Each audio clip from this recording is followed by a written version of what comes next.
Welcome to my video blog. I'm here in Sydney, Australia with Marcia Martin. We're at the beautiful Olympic Park. It's Marcia's first visit to Australia. She was a speaker with Lynne Twist yesterday at the Excel Foundation event. And she is one of the founding members of the Transformational Leadership Council. So Marcia, great to talk to you. And I know if you've only got 1 or 2 days here, every minute is precious.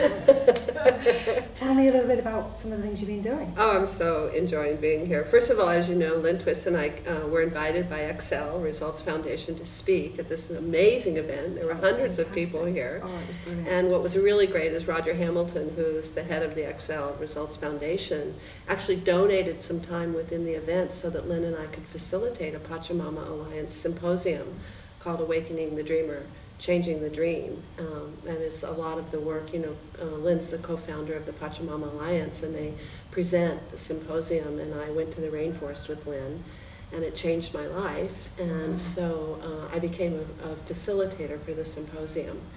And I have my own company, the Leadership Council, that I'm a founding member of with Jack Canfield and many other great speakers and trainers in the transformational industry.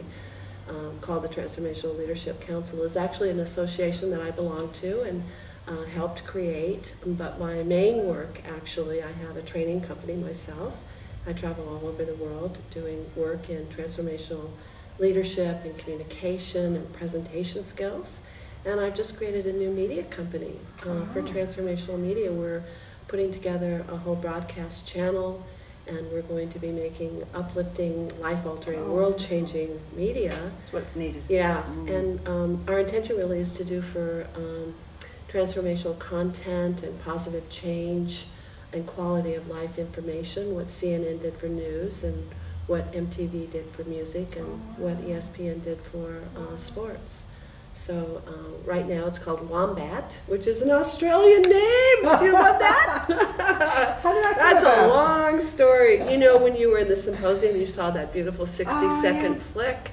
Where I've held a wombat when I was in Perth at a zoo. Just a great big thing, beautiful.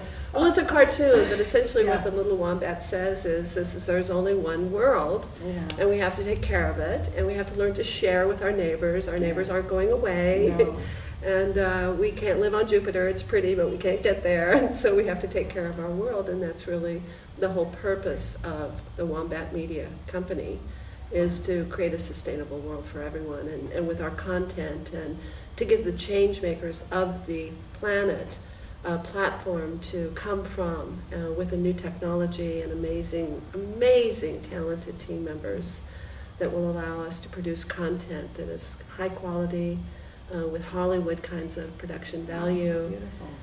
When's that going live? When is that? Well, we're in the midst right now. We've almost got our business plan completed. We're hoping to launch this summer.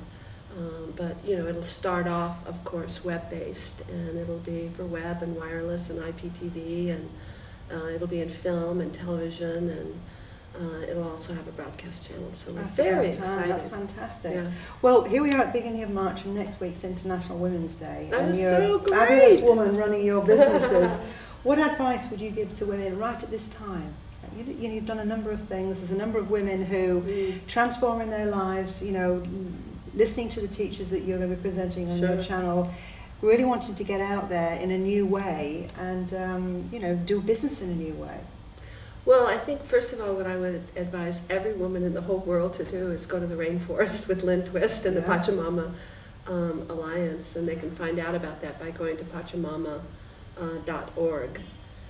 Because, and the reason is, it changed my life so much because it gave me a different way to look at how we really present ourselves in the world and what our motivations are and what's really important. And also to really get in touch with this whole concept of scarcity and lack, and to realize even though I've been teaching transformation my whole life, there were still parts of my mindset that came from unconsciously a place of lack, and that there were also parts of my consciousness that thought what I needed was to get more of something.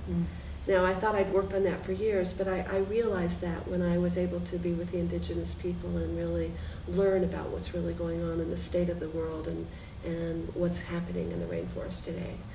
And what I know is sustainability is totally different than abundance. You know, we don't need to have a lot, we need to have enough. And that's an exquisite distinction, the word enough. And sometimes we kind of run right past it and don't even notice that we have it because we're so looking to have use the word more. Enough, do we? We don't use the word. Yeah. It is that we It's never okay. know when is enough. Yeah.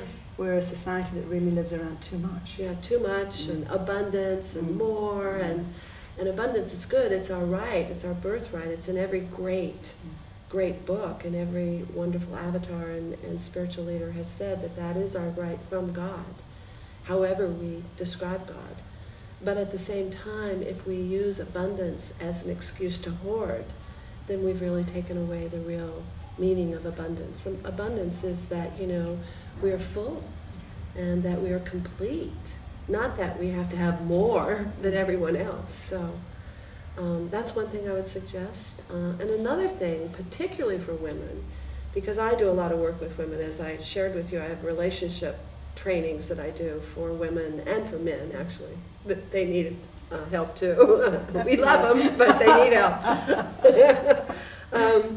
But what I've noticed is that women are so multitasking, multifaceted, multi-talented.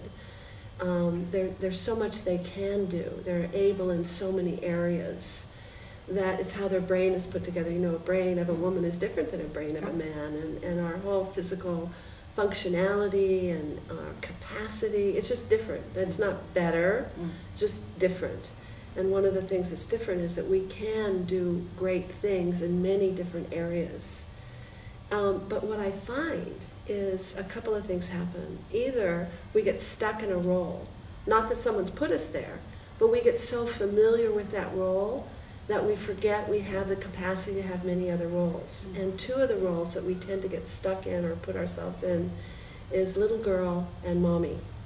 And it shows up in our life. For example, in our relationships and in our marriages, if we're being the little girl being taken care of, and we think a man's supposed to take care of us, even though we're out there and we're building a business and we're powerful, if we go back to that little game of manipulating by saying, you know, poor me, and can you do it for me, it's not quite appropriate anymore because we're not a little girl anymore, we're a woman. We've grown up. And then the other part is a mommy. You know, sometimes we want to take care of our guys or take care of our team or, you know, nurture them and handle it, do it for them. And, you know, sometimes we get into the coach with our husband, that's being his mommy, you know, or the teacher with a man. If it's our husband, that's not a good thing because we're his wife or his mate. So sometimes we get so stuck in motherhood because that's such an important part of our life, to take care of our children, that we forget when we're in another role, we're not a mother there. And that capacity to be mothering and nurturing is such an asset, but all assets, if used too much, can be liabilities. So I always coach the women in my life and in my world to, you know, look to see, do they have other roles besides mothering or being taken care of, that they can get strengthened and have that capacity to really contribute. End up being the whole woman as opposed to something too much accentuated. Yeah. And to be able to move quickly between one and the other and not get stuck in one. Well, we have the ability, it's just when we don't have the awareness that we're emphasising one area, Absolutely. it gets out of kilter. But we do need to have all those things working. Yes. So that's great practical advice. Thank you so much. And very, very timely. Enjoy your time in Australia. Oh, I'm so excited. So brief. It's so brief, but I've all my life wanted to come to Australia, and it's just so beautiful, and the people are wonderful, and I'm grateful to have this time with you, and congratulations, and I honor you for the work that you're doing, and have a wonderful International Women's Day. Thank you. Thank you so much, Marcia. That's beautiful. Thank you. You're welcome. Thank you.